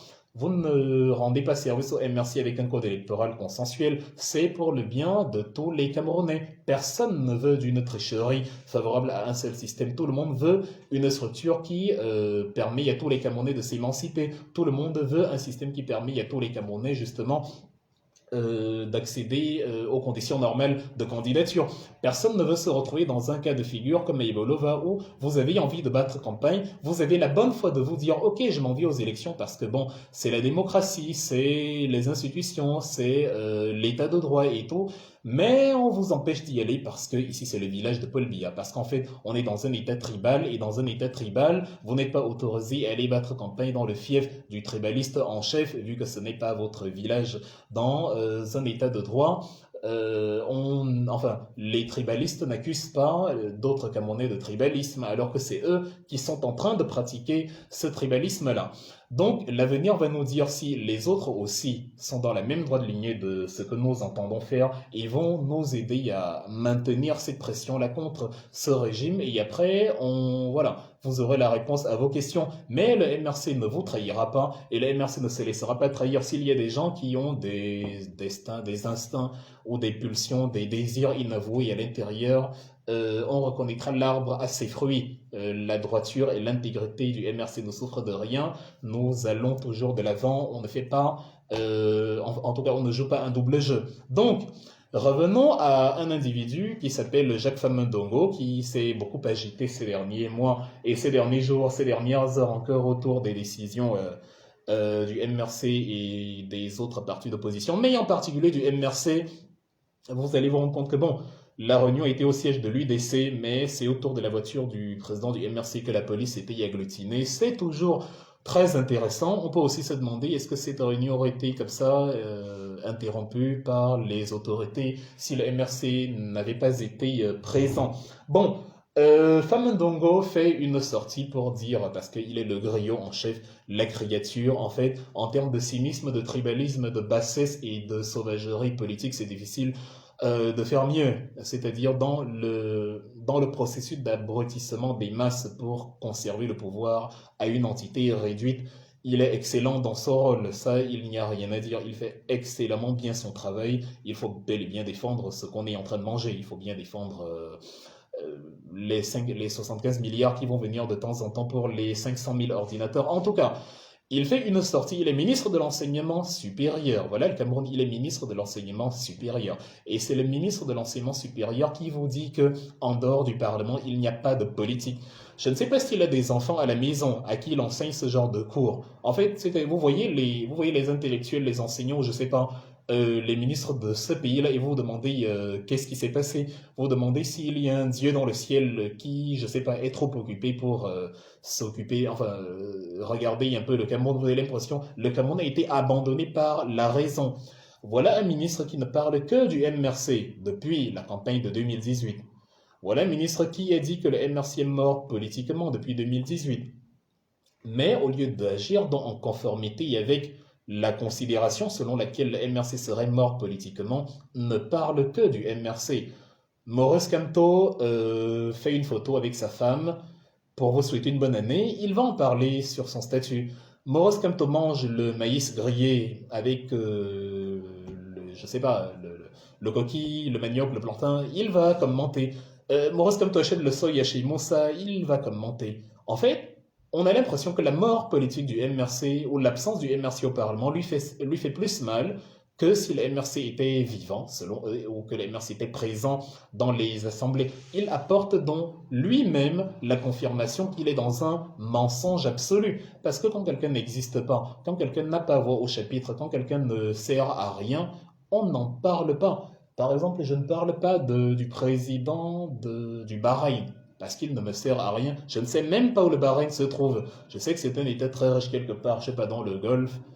Encore, je ne suis pas sûr. Je ne connais aucun de ces pays limitrophes. Ça ne m'intéresse pas. Le Bahreïn, pour moi, même si tous les habitants venaient à disparaître enlevés par des extraterrestres, ça ne changerait rien à ma vie vu que je n'en connais pas un seul et que je n'ai jamais eu à échanger avec eux. Bref, c'est comme ça quand des gens pour toi n'existent pas, tu les ignores. Mais paradoxalement, alors que Maurice Kamto ne parle jamais de Famundongo, lui qui est vivant, lui qui est à l'Assemblée avec son parti, lui qui est ministre, lui qui est présent politiquement, c'est plutôt Famundongo qui parle de celui qui est mort et qui enseigne à ses enfants, qui enseigne aux Camerounais que pour exister politiquement, il faut être à l'Assemblée. Le MRC montre depuis 2 ans on peut continuer de constituer l'élément principal de l'actualité politique sans être à l'Assemblée. Et c'était d'ailleurs l'enseignement subsidiaire que nous avions envie de présenter aux Camerounais. On vous l'a dit dès le départ. Je me souviens, regardez encore cette page à la fin de l'année 2019. Je vous ai dit qu'au cours de l'année 2020, on parlera du MRC en ce 1er janvier, exactement, enfin le 31 décembre, exactement comme on en parle en ce 1er janvier. Et c'est exactement ce qui s'est passé. C'est à l'impulsion du MRC que les grandes actions ont lieu.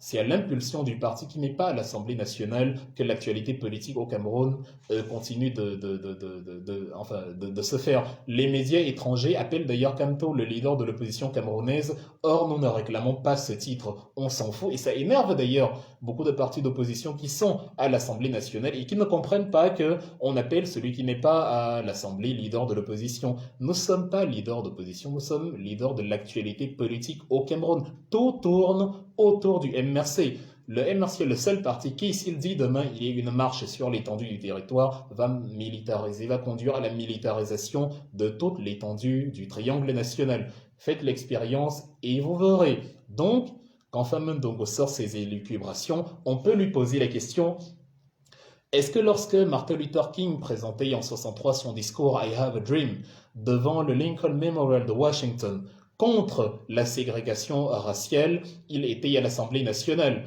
Est-ce que lorsque la petite fille de 15 ans, Claudette Colvin, aux États-Unis toujours en 55 le 4 mars, refusait de céder la place à un blanc dans un bus bien avant Rosa Parks, est-ce qu'elle était à l'Assemblée nationale pour faire valoir le droit des Noirs? Est-ce que lorsque Nelson Mandela commençait à combattre l'apartheid. Il était à l'Assemblée nationale. Est-ce que lorsque Mongo Betty s'est rendu compte que le Cameroun est en train d'être spoilé, volé, violé par la France et qu'il écrit en 72, même pas sur le Cameroun, il était à l'Assemblée nationale? Est-ce que quand Mahatma Gandhi en 1930, lors de la marche du sel en Inde, 400 kilomètres à pied de son village jusqu'à la mer d'Arabie au bord de l'océan Indien, pour boycotter le sel importé de Grande-Bretagne? Est-ce qu'il était à l'Assemblée? Est-ce que ces grands hommes qui ont façonné l'histoire et qui ont décidé de changer le destin, ils étaient à l'Assemblée? Est-ce que quand Ho Chi Minh décide de retourner libérer le Vietnam, il était à l'Assemblée à ce moment-là? Tous ces grands noms que Fameux Ndongo lui-même cite de temps à autre n'étaient pas à l'Assemblée. Le problème n'est pas l'Assemblée. On a besoin de l'Assemblée pour modeler, pour justement construire le pays, légiférer, promulguer des lois, tout ce que vous voulez. Mais ça implique que les règles du jeu soient équitables, ça implique que nous soyons dans un pays normal. Fameux Dongo dit qu'il faut présenter, il faut être au Parlement et présenter les lois là-bas pour que ça passe, parce qu'on est justement dans une dictature qui s'arrange à avoir une majorité obèse, les trois quarts, pour que quand vous présentez une loi, elle ne passe même pas la cinquième porte. C'est-à-dire, vous avez cinq portes. Elle n'a même pas passé la cinquième porte. Il y a quatre autres jusqu'à la première. Mais on vous dit quand même que non, c'est ce qu'il faut faire pour aller à enfin, pour qu'une loi passe. Maurice Kamto a dit dans l'appel du 1er mars 2021, j'ai appelé, depuis la création du MRC en août 2012, j'ai présenté, j'avais déjà élaboré, le MRC avait déjà élaboré un rapport exhaustif, il devient exhaustif, justement, des manquements, des vides juridiques, des incohérences, des contradictions qu'il y a dans le code électoral. J'avais déjà rappelé les instances gouvernementales et les instances électorales à justement se pencher sur la question. Ça a été ignoré. Souvenez-vous d'ailleurs que les déploiements du MRC dès 2012 commençaient déjà à être farouchement interdits. Le 4 décembre 2014, le MRC a justement encore essayé de faire passer le même rapport à l'Assemblée, et ça a été voté en touche par justement le bureau de l'Assemblée nationale. Mais Fameux Ndongo vous dit que non, ça doit aller à l'Assemblée. Vous avez un projet, vous faites passer, mais des gens se sont arrangés à vous bloquer d'office. Ils veulent que vous remplissiez des formalités. Ils veulent que vous soyez député, mais genre 2, 3. Et les gens disent, bon, vous êtes député, il y a l'état de droit. Et maintenant, sachant que vous n'allez rien bousculer, ils vont s'asseoir, poser leurs pieds sur la table, se la couler douce et ne jamais mettre sur la table les questions que vous évoquez. C'est ce qu'ils ont fait avec la question anglophone. C'est ce qu'ils ont fait avec la question fédéraliste. Il y a 2, 3 ans, le RDPC avait boycotté le jour où, je crois, l'honorable Jean-Michel Nietzsche avait voulu porter la question anglophone sur la table à l'hémicycle. Ils avaient tous boycotté, ils n'étaient pas présents. Ils ont pratiqué la politique de la chaise vide pour que la question ne se discute pas. Et jusqu'à présent, 5 ans après, la question n'a pas été discutée à l'Assemblée nationale. Joseph Urban les avait prévenu que ça allait aboutir à des convulsions dont on aurait du mal à s'en remettre. Et c'est exactement ce dans quoi nous sommes actuellement. Mais ils n'écoutent pas. Donc, ces gens-là qui ont tout verrouillé veulent que vous passiez par le canal qu'ils ont verrouillé. Mais justement, on est déjà passé par ce canal qui est verrouillé et ça ne fonctionne pas. Fameux Ndongo doit s'estimer heureux que les francophones ne réagissent pas comme les ambazoniens, parce que les anglophones ont une autre mentalité. Eux, ils ont compris que le dialogue avec le régime bien ne sert à rien, et du coup, ils ont pris les armes. Les partis d'opposition, eux, ils utilisent la voix citoyenne en disant, nous n'allons certes pas prendre les armes, mais nous allons aussi faire valoir les droits élémentaires, c'est-à-dire le droit à la liberté, le droit au respect des institutions, par ceux-là même qui sont censés les incarner, dont nous allons vous pousser à bout. En créant une masse critique, nous ne faisons rien d'illégal. C'est d'ailleurs ce qu'on a dit à monsieur le sous-préfet qui n'avait rien à faire de sa journée, plutôt que d'aller déployer les policiers sur un parti qui est en train de discuter sur le code électoral. Au même moment, des gens se faisaient agresser à Biamassi, à Olembe ou je ne sais pas, dans les bas-fonds de Yaoundé. La police avait mieux à faire de ce côté-là, mais non, elle était au siège de l'UDC pour empêcher une coalition de partis pour empêcher les Camerounais de se réunir. Ceux qui disent que un est indivisible, ceux qui ne veulent pas que les Camerounais se réunissent. C'est assez incroyable. Voilà. En fait, l'être humain est souvent stupide. L'être humain déploie plus sa force devant des entités pacifiques que devant ceux qui lui font la guerre. Depuis 2000 ans pour les chrétiens, il paraît que Jésus demandait aux pharisiens que mais est-ce que je suis un malfaiteur? Vous venez avec des bâtons, des épées, des gourdins. Je ne suis pas armé, moi. De la même façon, le MRC, pardon, le sous-préfet entre dans une pièce où il y a l'UDC, où il y a une femme qui préside la réunion, un contingent de policiers est énorme face à une femme, et c'est ridicule. Et c'est donc comme ça que les défenseurs d'un État voyou, parce qu'il faut défendre le ventre, se ridiculisent à dire des choses qui n'ont pas de sens. Et il faudra à l'Assemblée pour faire valoir les droits. Félix Moumier, Ernest Wangé, Mongo Betty, Osende Yafana ne serait jamais entré dans l'histoire, Angèle Veng et consorts, s'ils n'avaient pas, enfin s'ils avaient pensé qu'il faut être à l'Assemblée pour penser le Cameroun. Vous allez dans un, vous allez dans un bar, vous trouvez un homme qui est en train d'agresser sexuellement une femme, vous allez attendre d'être à l'Assemblée avant de la défendre, vous allez attendre d'être à l'Assemblée avant de dire mais il faudrait que le Cameroun réfléchisse à protéger mieux ces femmes qui sont par exemple victimes d'abus dans leur foyer conjugaux en pensant que quand vous dites ça, même les membres du RDPC ont des sœurs, des femmes, des filles qui justement seront protégées par ces mêmes lois-là. Les gens qui pensent que ça n'arrive qu'aux autres vont dire que non, soyez à l'Assemblée, mais il n'y a que 180 personnes à l'Assemblée. Imaginez, il y a 300 partis politiques au Cameroun, 300 légalisés. Il n'y a que 180 députés, ça signifie que même si on donnait un siège à chaque parti politique, vous n'aurez pas 300 personnes à l'Assemblée, donc il y aurait des partis politiques qui ne sont pas représentés. La concertation nationale prime sur les institutions. Lorsqu'on dit il faut arrêter d'insulter Paul Biya, c'est un patriarche, c'est un aîné et tout, bon, là vous convoquez la tradition, là vous convoquez la sagesse africaine, mais curieusement, la sagesse africaine vous échappe lorsqu'il s'agit de faire l'arbre à palabre. Dans l'arbre à palabre, il n'y a pas de parlement. Dans l'arbre à palabre, la famille du village se réunit autour d'un problème. Les enfants d'une même contrée se réunissent et se disent, mais qu'est-ce qui ne va pas au fait? Qui a fait quoi? Qui? On s'écoute, on ne donne raison à personne au préalable, on s'écoute mutuellement et on s'accorde sur le fait, ah oui, mince, voici ce qui s'est passé, voici ce qu'il aurait fallu faire pour que justement tel ou tel problème n'arrive pas. C'est comme ça qu'on construit un pays. Mais quelqu'un vous dit non, l'Assemblée d'abord, parce qu'il sait que ce que vous êtes en train de faire va le mettre à mal. La politique à deux vitesses que les Wamakouliens du régime biéiste mènent pour nous, enfin pour nous détourner des véritables solutions. Ah non, je vous ai dit, vous avez le baromètre, vous avez le thermomètre. Quand le RDPC vous interdit ou vous déconseille quelque chose, sachez que c'est cette chose-là qu'il faut faire. Parce qu'un régime dictatorial n'acceptera jamais, un régime dictatorial n'acceptera jamais facilement de perdre son pouvoir. Il y tient beaucoup trop. Donc il fera tout pour empêcher tout ce qui peut converger en ce sens, mais il fera absolument tout. Donc, s'il voit que la coalition va vous être utile et va le desservir, il va vous déconseiller la coalition. Mais s'il vous demande de vous réunir, sachez que, bon, il sait pour qui vous demande de vous réunir. Il a envoyé ses agents quelque part. Peut-être qu'il a, voilà, il a préparé un piège, un guet-apens politique pour vous décrédibiliser. Un peu comme ceux qui avaient envoyé des gens vers Maurice Kamto lui dire ah mince, il faut, voilà ce que nous on va faire, il faut renverser ce régime par les armes et tout. Bah, l'idée, ils avaient envie de dire à Maurice Kamto, bon, enfin, ils avaient envie de faire porter à Maurice Kamto le chapeau d'une insurrection militaire pour l'enfermer pour de vrai. Maintenant que Maurice Kamto élabore d'autres solutions, ils disent que non, ces solutions-là ne sont pas bien, il ne faut pas les faire. Or, c'est justement ce qu'il faut faire. Un régime dictatorial va toujours désapprouver ce qui va lui être utile. Le fait que nous ne sommes pas allés à l'Assemblée a fortement touché le RDPC, a fortement entaché et décrédibilisé, parce qu'il avait envie de mettre toutes les forces de l'opposition dans un cocon pour qu'on dise que bon, il y a la démocratie, les partis sont au pouvoir et tout, bon, voilà. Si tous les partis étaient allés aux élections, il n'y aurait pas eu aujourd'hui réunion pour le consensus électoral. On aurait dit, mais vous êtes à l'Assemblée, qu'est-ce que vous voulez? Or, comme il y a un parti qui n'est pas allé aux élections, le parti qui n'est pas allé aux élections explique pourquoi il n'est pas allé aux élections et dit c'est parce que les textes sont totalement faussés. Maintenant, qu'est-ce qui est faussé dans les textes? Allons-y au contenu pour donner un petit aperçu.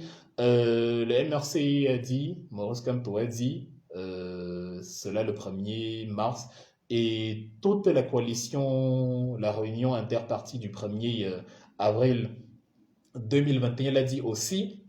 Dans sa réunion d'hier, il est écrit que les Camerounais sont appelés à envoyer par mail leurs contributions de toutes sortes pour démasquer les contradictions qu'il y a dans les textes électoraux, les vides juridiques, les manipulations diverses, dont tout ce que vous voulez. Et là, je peux vous prendre un exemple parce qu'on parle beaucoup de code électoral sans trop savoir de quoi il s'agit. Prenons l'exemple comme ça à chaud de la loi 2006. La loi de 2006 barre 004 qui porte création des conseillers régionaux. Vous prenez l'article 6 au premier chapitre, alinéa 1, on dit que les conseillers régionaux sont nommés dans les départements, les régions et consorts proportionnellement à la population de ces structures-là, de ces circonscriptions régionales-là. Or, vous voyez bien qu'au Cameroun, il y a 900 conseillers municipaux, donc 90 par région. Or, toutes les régions ne sont pas équitablement peuplées. Ça fait donc qu'il y a une surreprésentation des régions les moins peuplées qui ont quand même 90 conseillers régionaux parce qu'on a voulu donner un petit poste aux frères, aux cousins qui n'avaient rien à faire de sa vie, aux vieillards qui ne servent plus à rien à la République, qui peuvent s'asseoir et se sucrer sur une retraite alors que cet argent-là aurait pu servir à des Camerounais sur des projets divers. Voilà, il y a un article comme celui-là qui pose déjà problème et souvenez-vous, au mois de mars, je crois, de l'année dernière, avant les élections régionales, ils sont allés justement à l'Assemblée surfer dessus et changer la disposition pour dire non, maintenant ce sera 90 conseillers régionaux partout. Donc en fait, c'est quand ça les arrange, ils disent ah tiens, on a des cousins, des frères que nous voulons mettre, que nous voulons installer. Bon, modifions la partie qui dit que les conseillers doivent être proportionnels aux régions. On va mettre le même nombre de conseillers partout, comme ça c'est plus facile. Ça nous fait plus de postes et voilà, là on est tranquille, là on est ok. Donc 90 partout, ils n'ont pas respecté ces dispositions-là. Mieux, ils ont changé ces dispositions-là. Or, les mêmes disent que non, le code électoral est parfait, on ne peut pas le changer. Donc, ils peuvent le changer pour leurs frères, leurs amis. Mais vous ne devez pas le changer pour le peuple camerounais. On voit donc qui est là, pour qui. Ça, c'est l'article 6, vous irez lire. Vous pouvez le trouver partout. De toute façon, cette fameuse loi de 2006. Je parle des conseillers régionaux parce que c'est justement ce qui venait de se passer. Maintenant, comme la coalition du 1er avril 2021 parlait aussi des contradictions dans les textes électoraux sur la même loi des conseillers régionaux, à l'article 8, alinéa 1, et c'est très intéressant, vous allez voir, on dit que ne peut être conseiller régional que un candidat qui réside de manière effective dans la circonscription dans la circonscription indiquée. Mais l'alinéa 2 vous dit juste après que bon, toutefois, il peut présenter un certificat de domiciliation dans cette fameuse région. Donc, on résume un peu en français facile. L'article 1 vous dit, si vous voulez être élu à Baham, vous devez résider à Baham, résidence effective, donc vous devez y être. Sauf que l'article 2 vous dit, non, même si vous n'y êtes pas, si vous aviez un papier qui dit que vous y habitez, ça va. Donc, je peux fabriquer, je sais pas, Elondo ou Bosco peut habiter à Baham. Moi, je n'ai jamais mis les pieds à Baham, mais je vais être conseiller régional dans la circonscription. Je crée donc un papier de domiciliation là-bas et PEM, je suis habitant de Baham et je deviens conseiller régional. C'est pour ça que vous allez les trouver en masse à Yaoundé et à Douala, surfer dans les boîtes de nuit, vivre les délices des deux capitales, alors qu'ils sont conseillers régionaux, je sais pas, quelque part dans le maillot de Samaga ou dans le Lébialem. Donc voilà. Je sais pas, ce genre de choses, ça n'a pas de sens. Soit vous décidez, en tout cas, ce que vous avez, soit vous reconnaissez que c'est n'importe quoi, soit vous accordez, vous écrivez un seul article qui dit qu'on n'est pas obligé de vivre dans une même région, enfin dans la région indiquée, et on peut être conseiller municipal de n'importe où. Là au moins c'est clair, là au moins c'est évident pour tout le monde, là au moins il n'y a pas de tromperie, là il n'y a pas d'arnaque. Parce que ça fait déjà beaucoup. On ne peut pas changer comme ça au gré de ses humeurs parce qu'on sait que, bon, de temps en temps, on va surfer dessus. Voilà les dispositions qui posent problème dans nos lois. Quand je parle de la population tout à l'heure, regardez par exemple le Sénat allemand. La différence entre le Conseil régional au Cameroun et le Sénat allemand, c'est que le Sénat allemand, il y a 16 États en Allemagne, mais le Sénat ne compte pas 160 membres, genre en raison de 10 par région. Le Sénat compte 69 membres. Pourquoi? Parce qu'il y a des régions très peu peuplées qui n'ont que 3 sénateurs.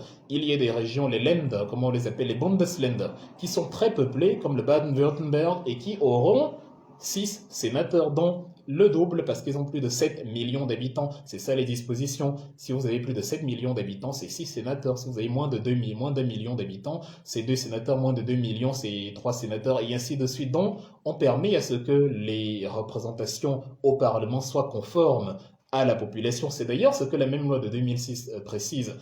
Justement, les conseillers régionaux doivent être représentatifs de leur circonscription. Mais les femmes sont plus nombreuses au Cameroun. Montrez-moi un conseiller régional où il y a plus de conseillers régionaux femmes que de conseillers hommes. Montrez-moi un seul conseiller régional où une femme est président. Ces gens-là ne respectent pas en premier leurs propres dispositions. On crée des petites lois pour que le frère, le cousin aient à manger et voilà. Et on donne l'illusion qu'on est en démocratie pendant qu'on continue d'écraser le peuple camerounais. Donc voilà, maintenant on peut prendre sur l'article 20 de la même loi, parce qu'il faut rester sur la même pour qu'on y voit un peu plus clair, c'est très intéressant, rien que sur cette loi-là, la première disposition vous dit que, la deuxième, pardon, l'alinéa 2 vous dit que lorsque, un président, lorsque un candidat se retrouve bafoué, à l'article 16, pardon, alinéa 2, lorsque un candidat se retrouve bafoué dans son honneur par une personne, cette personne doit répondre devant les autorités judiciaires compétentes conformément à la législation en vigueur. Je ne sais plus trop si c'est l'article 20 ou l'article 16, en tout cas sur l'un des deux. Vous vous souvenez qu'en 2018, peu avant la campagne, Monsieur Kavaïeke Djibril, président de l'Assemblée nationale depuis 3000 ans, a brûlé les tissus à l'effigie du MRC. De la même façon qu'ils ont versé de l'eau à Ibolova. On a rejeté, c'est-à-dire, ils ont rejeté, c'est eux qui créent un sectarisme politique. Ils sont au nord, je ne parle pas du nord en tant que population du nord, non. Je parle de ce gang de malfrats politiques qui sont au nord et qui interdisent au MRC d'opérer dans la région en disant rentrez chez vous, en brûlant les drapeaux, en brûlant les tissus du MRC, les pagnes, il ne leur arrive rien. Ceux au sud, avec le concours des policiers, rejettent et chassent les MRC en disant rentrez chez vous. Donc les tribalistes qui prétendent combattre le tribalisme, les sectaristes qui prétendent combattre la secte. Donc ils les chassent de part et d'autre. Mais après, ils prétendent combattre pour l'état de droit. Ils prétendent être les représentants d'un Cameroun où l'homme est respecté, où l'humain est au centre des populations, des préoccupations. Donc, la disposition justement de cet alinéa 2 ne nous dit pas ce qu'il faut faire lorsque, par exemple, le coupable de cet honneur bafoué à un candidat dispose de l'immunité parlementaire, comme Kavaïeke Djibril. Il faut qu'il y ait un article, une disposition qui permet de définir les circonstances où son immunité parlementaire est levée et où une enquête est ouverte justement à son sujet. C'est ce qu'on appelle le vide juridique. Comme cela n'est pas fait, ils surfent dessus, on vous chasse à gauche, on vous chasse à droite, et ils vous disent que non, les textes électoraux sont très bien, les textes électoraux sont parfaits, il n'y a rien à changer, il n'y a rien à... Voilà. Je vous ai donné quelques aperçus, c'est à vous-même maintenant. Il y a l'email dans la concertation du 1er février, du 1er avril 2021, le rapport signé par les différents membres de l'opposition. Il y a un email où vous pouvez, après y avoir consulté les lois, faire là-bas vos propositions, des articles qui vous semblent peu probants. Moi, je vous ai donné ici quelques-uns, on peut en discuter. Vous pouvez trouver qu'ils sont très bien et qu'il n'y a rien à changer. En tout cas, c'est de ça qu'il s'agit, justement, de débattre sur les différentes clauses du code électoral camerounais, surtout les différentes élections qui mettent à mal la démocratie et qui favorisent une dictature qui s'accapare à peu près tout. C'est donc de ça qu'il s'agit, c'est de ça qu'il s'agissait grosso modo lors de cette rencontre du 1er février. Donc, que les gens ne vous abrutissent plus parce que nous considérons qu'avec nos lives, nos livres, nos leçons, nos écrits, nos articles, nos débats, je crois qu'avec toute la sensibilisation politique que nous mettons sur pied depuis plusieurs années, je crois que vous avez quand même ouvert les yeux à un moment donné et vous avez compris que le régime vampirique de Yaoundé est dans un enfumage total où on vous prend comme des enfants à vous mettre des choses dans la tête qui ne cadrent pas du tout avec ce que vous voyez dans la réalité. On peut très bien bouger les lignes sans être à l'Assemblée. La plupart des gens qui bougent les lignes, qui ont bougé les lignes à travers l'histoire, n'étaient pas à l'Assemblée. Faites le compte. La plupart des gens qui ont bougé les lignes, c'était les écrivains, les philosophes, les penseurs, les ingénieurs, les physiciens, les techniciens et les guerriers, c'est-à-dire ceux qui prenaient les armes. Les députés, vous trouverez rarement de députés dans l'histoire du monde qui ont changé le monde. Il n'en existe presque pas. Ils sont rarissimes. J'ai ici dans ma librairie un livre de Stéphane Hessel, un octogénaire français, il est mort à plus de 90 ans même d'ailleurs, qui a écrit en 2010 le livre Indignez-vous, un petit livre de moins de 40 pages qui s'est vendu à près de 2 millions d'exemplaires. Il n'était pas à l'Assemblée, mais il incitait les Français à questionner justement la situation dans laquelle ils se trouvent actuellement avec un régime qui prend des décisions sans toujours le consulter et tout.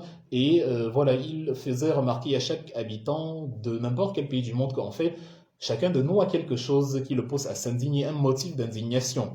Donc tu ne peux pas rester à la maison et dire tout va bien alors que tu sais bien qu'il y a des choses qui ne vont pas. Et l'on parlait de la France, d'un pays développé. À plus forte raison, le Cameroun ou même l'eau courante n'existe pas. Donc ce livre-là justement a forgé davantage le caractère de ces Français-là qui de toute façon ont l'habitude de descendre dans la rue. Et vous avez vu que quelques années plus tard, en 2019, on a eu les Gilets jaunes. Donc, à travers les écrits, à travers la sensibilisation, on crée un type de citoyen, on crée un type de personne qui prend conscience de ses droits, qui prend conscience de l'écrasement dont il est victime et qui prend conscience qu'il a la légitimité enfin, de défendre ces droits-là. Le président américain Thomas Jefferson nous l'a dit, le quatrième président de 1801 à 1809, après George Washington et James Madison, nous disait, nous sommes lorsque l'injustice devient une loi, la résistance est un devoir. Et nous sommes actuellement dans un pays où l'injustice est une loi. On fait n'importe quoi et on dit non, c'est bien.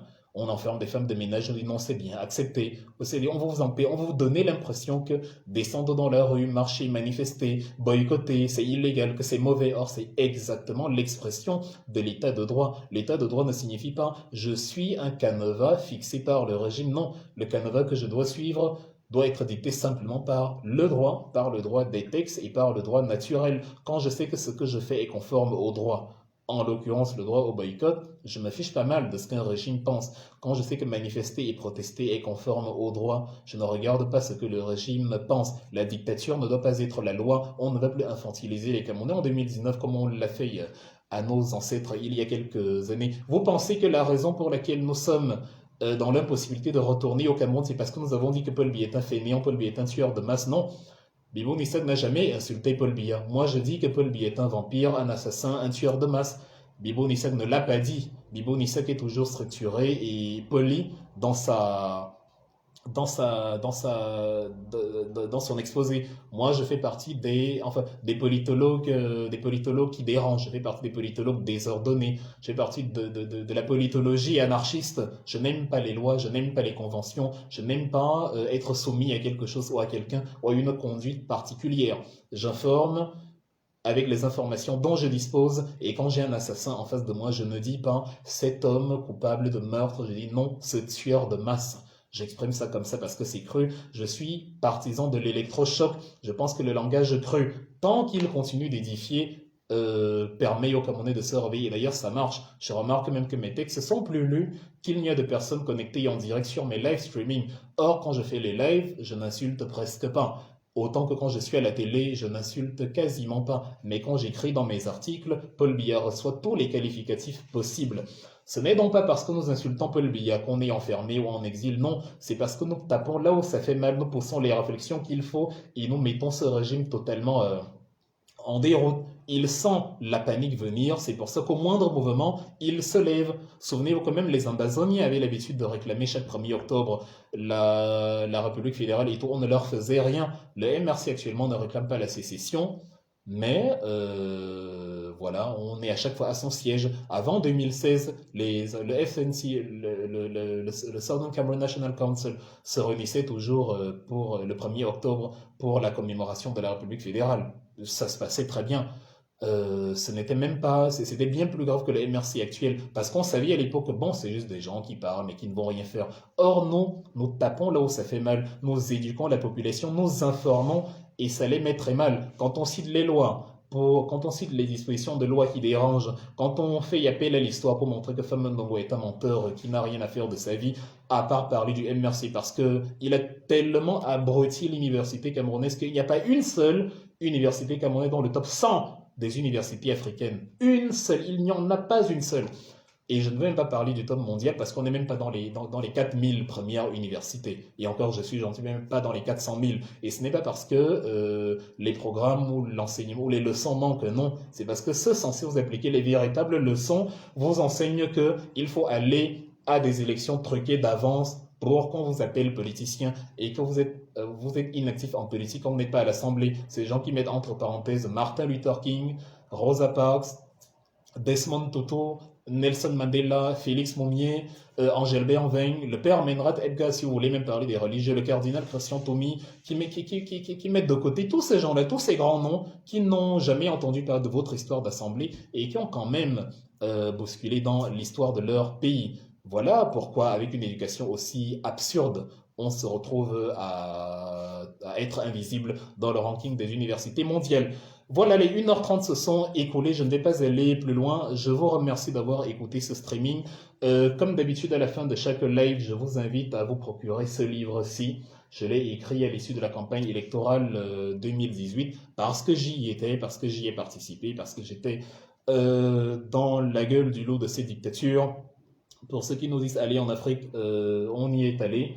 Et on n'a pas à rendre des comptes les raisons pour lesquelles on est revenu en Europe. On a des obligations. Tout pays a une diaspora. D'ailleurs, il a passé le plus clair de son temps à la diaspora. Ses enfants sont dans la diaspora. Les enfants de vos ministres sont eux-mêmes viennent tout le temps dans la diaspora. Ils ne vont pas nous museler dans notre pays et nous empêcher encore de voyager à travers le monde. On fait ce qu'on veut, quand on veut, comme on veut, puisque c'est nous-mêmes qui payons nos factures.